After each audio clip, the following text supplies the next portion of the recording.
Hello and welcome back to Hoop Shooting the Breeze, our show all about the hoop shoot. Each show we catch up with past participants, volunteers, and other friends of the Hoop Shoot program.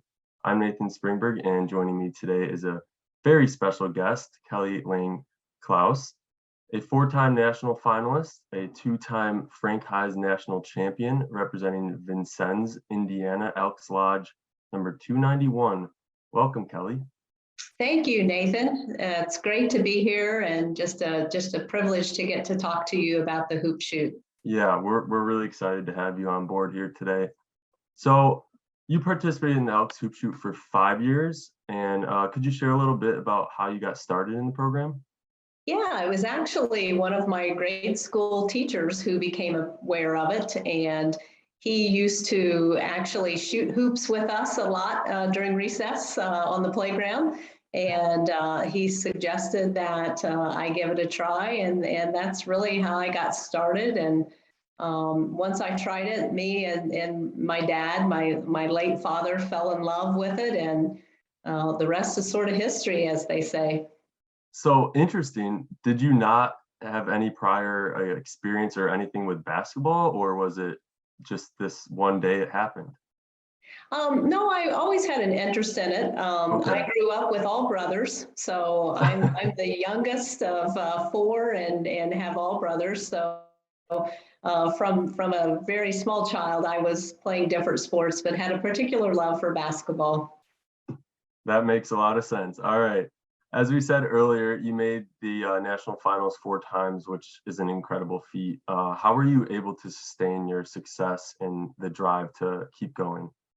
You know, Nathan, I really have to give so much credit to my late father. He was a relentless warrior when it came to really helping me create the dedication and the rigor and the discipline that was necessary. And once we started, it just became so much fun, and it was just a personal quest to just improve and get better. We literally would shoot free throws, hundreds of them, usually 6 days a week, about 9 or 10 months out of the year. So he was a tireless servant. That is what impresses me so much about these kids is they talk about how many shots they get up every day. Some of them are shooting 400 free throws a day or stuff like that. It is so incredible. So we know the hoop shoot creates gritty kids. Grit is that special component in people that will push them to keep trying and keep grinding forward even after failure. In your first 3 years in the program, you made the finals twice, placing 5th and 3rd. But what kept you coming back for more? I just, again, it was the pursuit of improvement. And I really wasn't focused on the accolades of trophies and things like that. It was really looking at how to get better. And, with that just comes a mental toughness and a discipline. My father, for example, he used to give me a number on many days in which we practice, and he would say things like, "We're not going to leave the gym until you make X number of free throws," and the highest number was 110. So I had to make 110 free throws in a row, or he said we weren't leaving the gym, and I believed him back then. Wow. And the thing about free throw shooting, Nathan, and I'm sure you hear this from so many kids that you interview or their parents, it's really about commitment and discipline. My dad used to say, you've heard the phrase, seeing is believing. And he actually turned that around on me, and he said, believing is seeing. And so he would say to me, you absolutely have to believe while that ball is still in your hands. You have to believe that it's going in the hoop. So in a way, you have to will it in. And so I think it's that rigor and that discipline and just that relentless pursuit of excellence. Right. Yeah. And I think it shows up in these kids who they get further and further each year. And I think that's so impressive. So I'm interested to know how the Hoop Shoot program helped you in different aspects of life, whether it's school, growing up, or work as you've gone about your life. Did you see the Hoop Shoot traits pay off? Oh, absolutely. And, I was fortunate enough to play collegiate basketball. And so that, was very helpful. I think it really just, I think many athletes are natural born leaders. And so they have some natural leadership skills, and thankfully, God blessed me with that. And that's played out well. And, in my collegiate career, but also in my career. And so I think it would be interesting to trace many of the, national winners just to see where they are in their adult life, because I would venture to say many are, very much in successful leadership kind of roles and positions. Yeah. Yeah. And some of them we have back on our backboard that we call it, which is like the alumni of former finalists. They are some impressive young people, and it's a great thing to see. So this is a little bit of a fun question. I saw something where you mentioned Rick Barry before, who played at the University of Miami and was college basketball's leading scorer back in 1964, and then went on to be selected number 4 in the NBA draft, but was also known for something else, his prolific free throw shooting, where he shot underhand, two-handed, a very unique style. But how do you think he was successful at doing that? I think form matters less in terms of, that all of us have to have the same form. I think each of us kind of develop our own form and our own style. And free throws, is obviously to some degree about form, but as much as anything, free throws is about the mental will of knowing Right. that you're going to make that shot. So, obviously he's a great testimony of a totally different form, but a very successful man. Yeah, and I believe his son also made Division I basketball, and he also shot underhand, two-handed. That is For the incredible. University I of did not know Florida. that. Okay. Yeah, he played at Florida, I believe. So yeah, it goes deep at that family. So, any words of wisdom for future or current hoop shooters as they embark on their journeys? I would just tell them to really enjoy the journey. The Elks, I'm telling you, is just a class act, and really just gave me and my families so many opportunities that I don't think we would have had otherwise. And it's just it's a life journey that, seems like it's about shooting free throws, but it's so much bigger than that.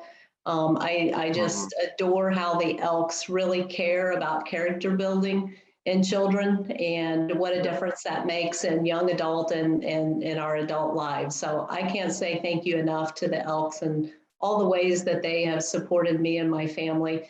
As recent as this summer, actually, one of the Elks members reached out to me because there's another young girl from Vincennes who won this past year. Yeah. Emerson Hess. Emerson Hess, yeah. Yes.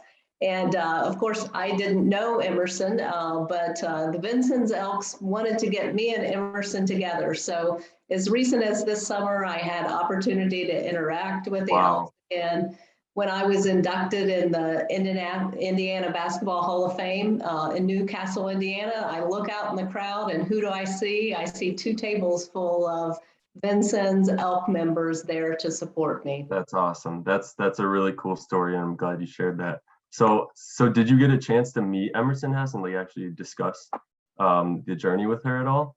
I did. We had pizza together. We met this summer, and she's a great young girl. Very calm, very humble, confident young girl. Emerson will continue to go on to do great things. Yeah, we're excited to see where she goes from here, because she was very impressive on that evening.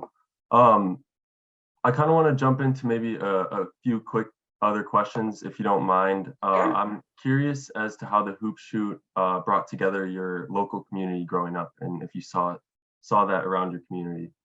Yeah, it was so exciting, actually. It was a big deal in Vincennes, Indiana, and that was really through the ways in which the Elks made it a big deal. My school, I went to a very small Catholic school, and between the Elks and the school, it was really just a lot of fun. There were, some different celebrations. There was a caravan. I distinctly remember after I won the second time, there was a caravan of people at the airport to meet us, and just a big celebration all the way from the airport back to Vincennes. So lots of very, very good memories. That's really cool. That's really cool. I'm glad you shared that as well. So who's a memorable competitor that you encountered as you went through these seasons in the hoop shoot? Goodness, I don't know that any one particular person comes to mind, because, at that level, once you get to the state or, beyond, and certainly at the nationals, everybody's good. In fact, everybody's really good. And, it just happens that for some of us, it's your day on the day of the final competition. But, I would venture to say that, kids that make it to the national finals, they were just like me in the sense of they shot hundreds of free throws every day, most months of the year. Right. So, it was pretty tough competition. Right. And I know Indiana is a big basketball state, so I'm sure you had some competition going up through those ranks. Yeah, it wasn't easy to get to the nationals by any means. In fact, one year I got stopped at the state and got beat out at the state, and just, again, kind of a testament to how strong the competition was. Yeah, and getting back up from that and returning to the finals is something to behold. So I just want to say thank you so much for joining me today, Kelly. It was really a pleasure to talk to you, and we'll be back next month for another exciting interview. Before we go, the November Service Scorecard begins now, a virtual engagement opportunity. The Service Scorecard combines service, the Elks spirit of volunteerism, and fun. Participants have the chance to win a $100 donation to the charity of their choice and some very cool hoop shoot swag. Kelly, do you care to do the honors and share this month's theme? Oh, I'd be honored to. November's theme is focused on thankfulness. Thankfulness that shows gratitude for family, friends, and community. Visit enf.org/servicesc to participate.